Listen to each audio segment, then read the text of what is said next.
ಅನೇಕ ಗ್ರಾಮಗಳಲ್ಲಿ ಭೀಕರ ಬರಗಾಲದಿಂದಾಗಿ ಜನರ ಮುಂಗಾರು ವಿಫಲವಾಗಿ ದನಕರುಗಳಿಗೂ ಸಹಿತ ಕುಡಿಲಿಕ್ಕೆ ನೀರು ಇರಲಾರದಂತಹ ಒಂದು ಪರಿಸ್ಥಿತಿ ನಿರ್ಮಾಣ ಆಗಿ ಈಗಾಗಲೇ 100 ಕೋಟಿ ರೂಪಾಯಿ ಬೆಳೆ ಮುಂಗಾರು ವಿಫಲವಾಗಿರುವಂಥದ್ದು ಎಲ್ಲ ತಿಳಿದ ವಿಷಯ. ಈ ಬರಗಾಲದ ವಿಷಯಕ್ಕೆ ಸಂಬಂಧಪಟ್ಟಂತೆ ಸರ್ಕಾರ ಇದ್ದದ್ದು ಸರಿಯಾದ ಸೂಕ್ತ ಕ್ರಮಗಳನ್ನು ಇಲ್ಲಿವರೆಗೆ ಕೈಗೊಳ್ಳಲಾರದು ವಿಷಾದನೀಯ ಸಂಗತಿ.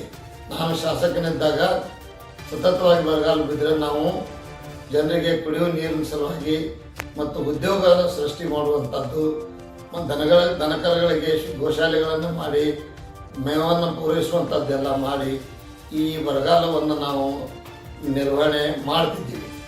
ಆದರೆ ನನಗೆ ವಿಷಾದ ಅನ್ನಿಸ್ತದೆ, ಇವತ್ತಿಷ್ಟೊಂದು ಬರಗಾಲ ಬಿದ್ದರೂ ಸರ್ಕಾರ ಇನ್ನೂ ಯಾವ್ಯಾವ ತಾಲೂಕು ಯಾವ್ಯಾವ ಪ್ರದೇಶ ಬರಗಾಲ ಅನ್ನುವಂಥದ್ದು ಘೋಷಣೆ ಮಾಡಿಲ್ಲ.